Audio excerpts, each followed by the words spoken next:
Biasa kita awali dulu dengan doa. Jadi saya minta untuk ketua kelas silakan memimpin doanya. Silakan.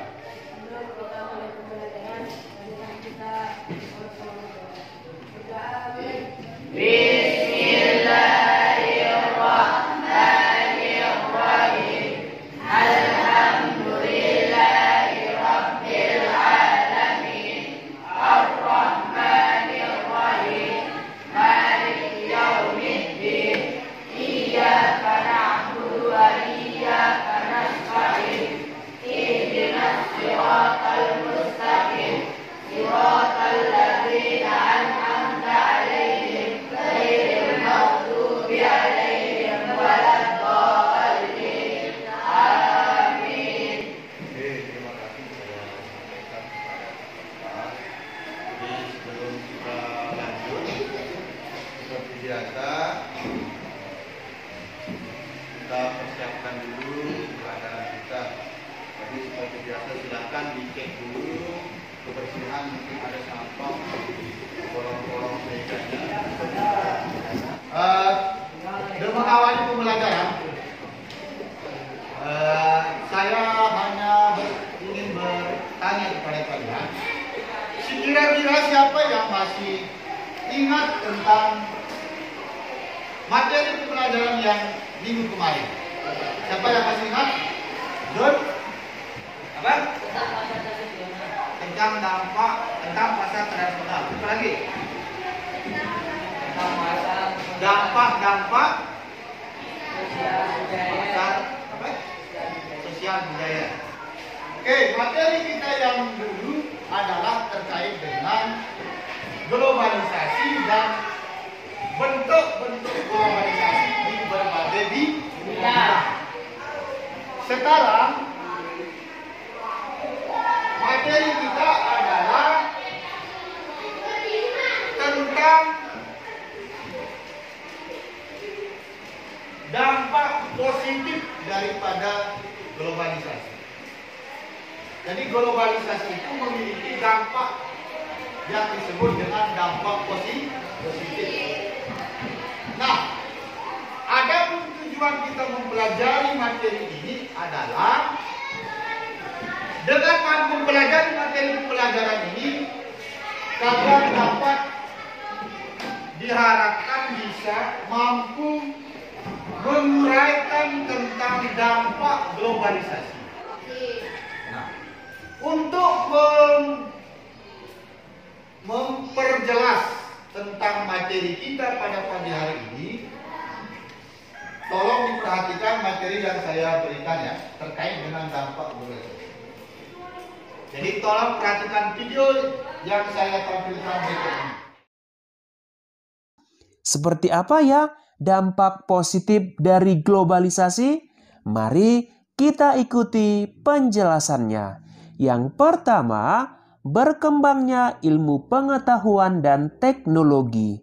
Sahabat belajar, globalisasi membawa masyarakat melakukan penyesuaian. Minat masyarakat terhadap ilmu pengetahuan dan teknologi terus meningkat. Sama halnya nih, seperti sahabat belajar dengan video ini pasti karena berminat untuk meningkatkan ilmu pengetahuan dan teknologi. Teknologi yang dihasilkan sebagai aplikasi dari ilmu pengetahuan kemudian dimanfaatkan dalam kehidupan sehari-hari oleh masyarakat. Pemanfaatan ini membawa banyak keuntungan bagi masyarakat seperti kemudahan bagi masyarakat. Dampak positif yang kedua adalah meningkatkan efektivitas dan efisiensi. Pada masa sekarang, manusia semakin banyak melakukan pembelian barang yang diinginkan melalui online. Mengapa ya manusia lebih suka membeli barang dengan online? Salah satu yang menjadi alasannya adalah efektif dan lebih efisien. Yang ketiga adalah perekonomian suatu negara semakin meningkat. Kehadiran globalisasi ekonomi adalah semakin berkembang dan menggeliatnya perekonomian sebuah negara karena semakin banyak modal yang masuk ke sebuah negara.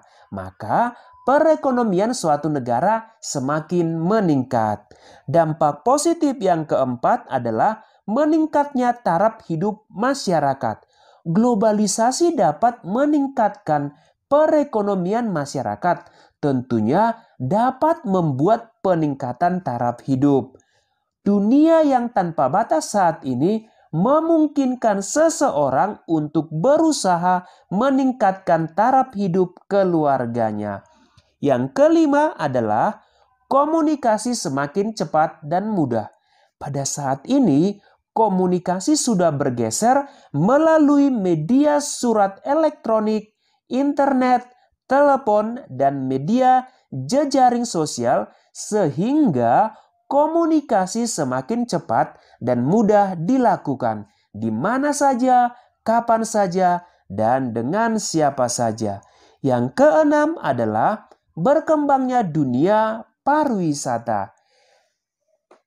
Kesenjangan jarak tidak lagi menjadi masalah karena didukung dengan kemudahan transportasi. Berdampak juga terhadap mudahnya seseorang yang hendak melakukan kunjungan wisata dari satu negara ke negara yang lain. Dan dampak positif yang ketujuh adalah perkembangan alat komunikasi dan keterbukaan informasi. Saat ini, informasi beredar secara global dan cepat. Dalam hitungan menit setelah peristiwa terjadi, dapat kita peroleh informasinya. Inilah yang menjadi dampak globalisasi dalam perkembangan alat komunikasi dan keterbukaan informasi. Sahabat belajar, tinggi rendahnya ilmu pengetahuan kita berdampak pada tinggi rendahnya dampak positif dan negatif globalisasi. Oke, demikianlah tadi beberapa penggunaan materi yang telah kalian lihat di video pembelajaran kita. Jadi diperhatikan gambar di depan ya, yang saya tampilkan gambar. Oke, sudah dilihat gambarnya? Sudah dilihat? Gambar apakah itu kira-kira? Belanja?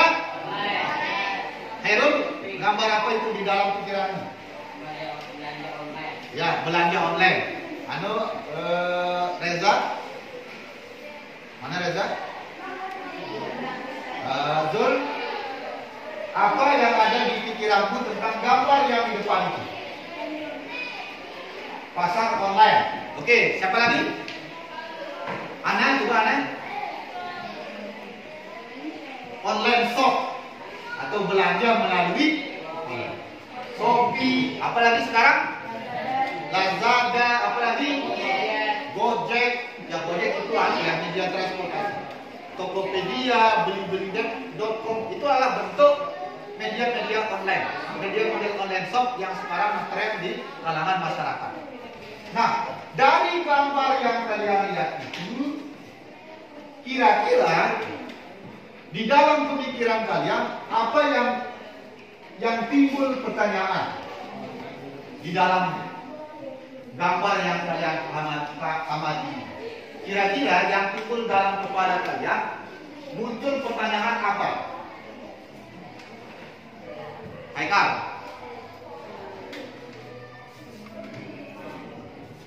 Kira-kira apa ya? Setelah kamu melihat gambar ini, pertanyaan yang ada di kepalamu kira-kira apa?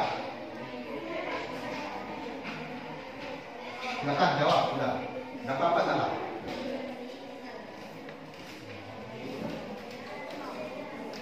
Ayo, kenapa belajar online? Kenapa belajar online? Oke, kita catat ya. Kenapa belajar online? Siapa lagi yang bisa? Maya, coba Maya.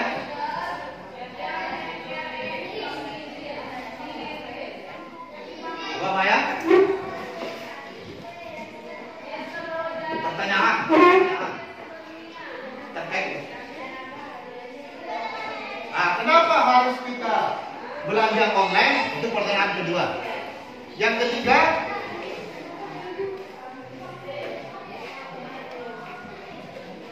coba Airin. Kenapa perlu belajar online? Kenapa masyarakat sekarang banyak yang menyukai belanja online? Kira-kira apa lagi, Airin? Kenapa masyarakat selalu belanja online? Oke, pertanyaan-pertanyaan itu nanti kita catat, kemudian kita diskusikan semuanya. Kita diskusikan semuanya pertanyaan-pertanyaan yang sudah kalian lontarkan tersebut. Kemudian kita diskusi, Pak Guru akan bentuk 5 kelompok ya, yang berisi anggotanya 4 orang. Jadi saya bentuk 5 kelompok, satu kelompok anggotanya 4 orang. Kita akan diskusikan terkait dengan pertanyaan-pertanyaan yang sudah kalian lontarkan. Yang pertama adalah kenapa orang suka berbelanja online? Kenapa masyarakat sekarang lebih suka belanja online? Nah, itu yang akan kita diskusikan. Diskusinya adalah dengan Mbak Guru akan membentuk 5 kelompok. Yang satu kelompok menjadi anggotanya 4 orang. Oke, silakan sekarang cari kelompoknya ya, bentuk kelompoknya. Silakan cari. 1, 2, 3, 4, 5. Tolong diingat jumlah kelompoknya ya. Urutan kelompoknya. Sebelah barat kelompok 1, kelompok 2, kelompok 3, kelompok 4, dan kelompok 5. Oke. Sudah ditentukan siapa ketuanya? Oke, kita tarik juga ya. Oke. Sekarang sebelum kita diskusi, saya akan bagikan lembar kerja untuk menulis tentang hasil diskusinya. Ya.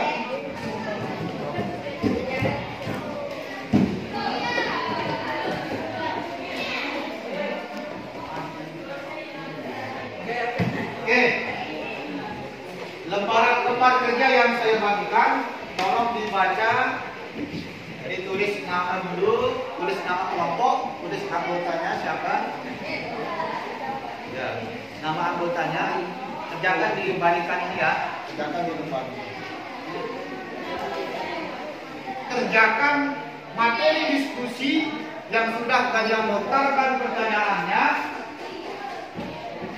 kemudian tuangkan di dalam lembar kerja yang sudah Pak Guru bagikan. Materi diskusi kita dapat kalian cari di referensi bukunya. Silakan Pak Guru beri waktu 20 menit ya untuk mengerjakan diskusinya. Silakan, mulai dari sekarang. Silakan.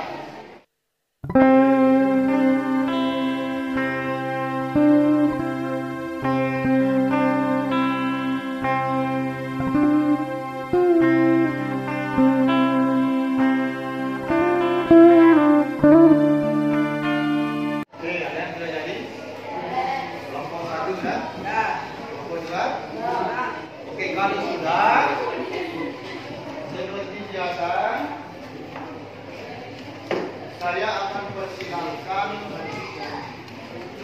satu perwakilan kelompoknya untuk mempresentasikan hasil diskusinya terkait dengan permasalahan